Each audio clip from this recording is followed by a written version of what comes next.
1 milliard d'Africains ont recours à des méthodes de cuisson traditionnelles, incluant le bois, le charbon de bois ou même le kérosène. L'usage de ces combustibles polluants est à l'origine de 4 millions de décès par an, attribués à la pollution de l'air intérieur. Et pourtant, le continent africain concentre 60% des réserves d'énergie renouvelable. Dans ce numéro de décryptage, Fatih Birol, directeur exécutif de l'Agence internationale de l'énergie, partage avec nous sa vision de croissance de l'Afrique grâce aux énergies propres. Monsieur Fatih Birol, bienvenue sur Africa 24. So we are an energy organization and we look at all the energy data of the world. And when I look at the data, I see that there is one data disturbs me very much, which is that in Africa, especially in sub-Saharan Africa today, 4 out of 5 families use primitive cook stoves by using wood, agricultural waste, animal waste for cooking, and the fumes, the smokes coming from the cooking is a major cause of premature death for women and children in sub-Saharan Africa. Every year, more than 500,000 women and children die prematurely because of the smokes coming from the primitive cook stoves. And this can be changed. This can be changed easily. You don't need to discover new technology and nothing else. This can be changed, and we have thought as International Energy Agency, bringing several partners together, companies, investors, to find a solution to this problem. And I'm very happy to say that we were able to bring several African leaders, but also from Europe, from other parts of the world.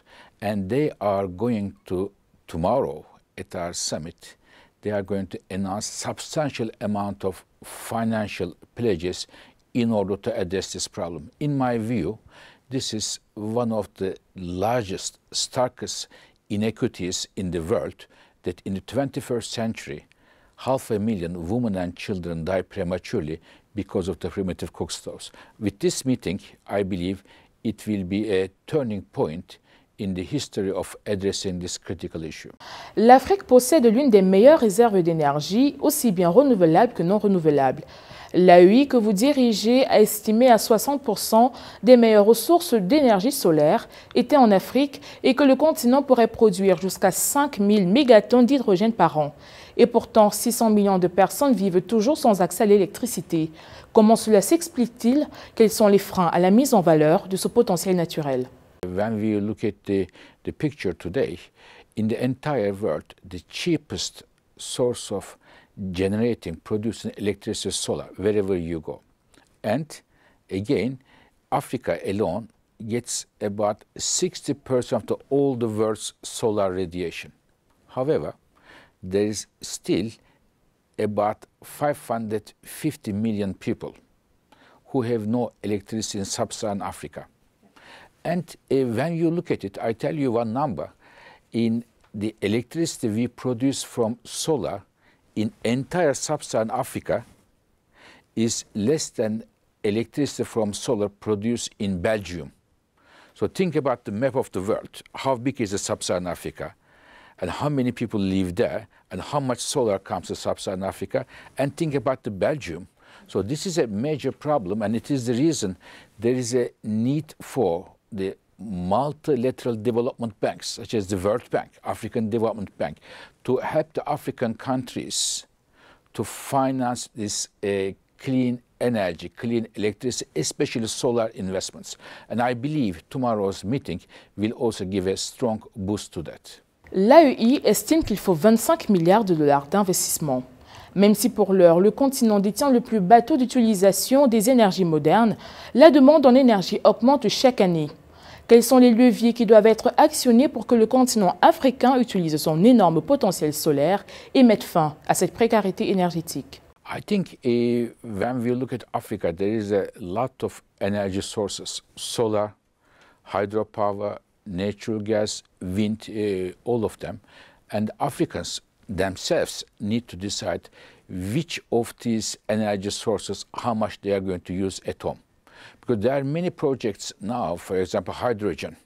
projects, the African countries with the European countries and with the other countries. But I believe Africa should produce energy for its own economic development, for its own social development. It is the reason I believe Africa should make most of its solar resources, hydropower, and natural gas resources. Some people say Africa shouldn't use natural gas. I don't agree with that because the emissions coming from the Africa's using natural gas is so small that it doesn't make any change in the global climate trends. So Africa should choose whatever whatever the best is for Africa, rather than looking at the other parameters. Of course, the sustainable choices for Africa is best for Africa and for the rest of the world, but it should be Africans who should decide what kind of energy sources they are going to use. Monsieur Birol, la concurrence commerciale est rude dans la course aux matières premières et aux métaux rares. À elle seule, l'Afrique concentre 70% des réserves indispensables à la transition énergétique. L'appétit des pays développés pour ce potentiel accentue les risques de déstabilisation pour certaines régions du continent, ce qui fait de la transition énergétique une pierre angulaire de la redistribution des cartes des relations géopolitiques. Comment la politique de l'IEA s'inscrit-elle dans ce schéma complexe? Energy trends. There is one trend which is very clear. The world is going towards a clean energy. For example, electricity generation comes from solar, wind, hydropower. More and more cars, we are seeing electric cars. And these clean energy sources needs critical materials. It is the lithium, it is the cobalt, borax, many of them. And Africa is very rich here. But my suggestion to African governments is be careful for two reasons. One, when you make the trade agreements with the countries in Europe or Asia or in Americas, be very careful, be aware of the value of the resources you have. This is number one. Number two, I believe to export these critical minerals as a raw material is good, but it is even better if you at home, if African countries at home refine it, process and sell it as a refined product, and the value of the exports will be multiplied by a factor of 10, 15.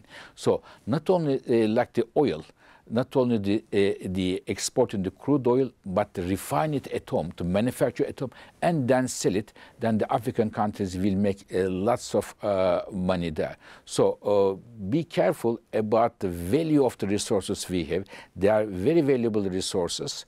Don't have quick trade agreements. And the second, to manufacture it as much as at home and then sell it as a finished product rather than only as a raw material. Avec plus de 2,3 milliards d'habitants à l'horizon 2050, dont 60% de moins de 25 ans, l'Afrique, selon plusieurs observateurs, devrait faire face à des défis majeurs liés à ce boom démographique. Au-delà des principes de développement économique, le continent est appelé à devenir un acteur majeur dans l'écosystème énergétique mondial. Comment l'AEI analyse-t-elle le rôle de l'Afrique sur le plan de la répartition énergétique et de l'accroissement des besoins du continent? First of all, the energy is a very good thing. Energy makes your economy much more productive, makes your daily life much more comfortable, and makes it much better. Energy is a good thing. And Africa has a lot of energy sources. Now, the important thing is how the energy projects in Africa meet the investments. So it is the reason there are two jobs here. One, African governments prepare a clean energy strategy, how they are going to move their energy markets further in the interest of the African people. And second, to make their investment framework in a way that the capital, the investment around the world comes to Africa. Because Africa will need a lot of energy, because the economy will grow, population will grow, and young population will grow. This is, in my view, the most critical challenge in the growth of Africa, to get the energy right and the right form of energy, and for all of them, Africa has a huge potential. But the question is, how do we make the most out of this potential? It is the reason International Energy Agency is taking Africa as a priority and working almost all the governments in the African continent to give them advice, to give them policy recommendations, to make the right decisions at the right time. Monsieur Fatih Birol, merci d'avoir répondu aux questions d'Africa 24.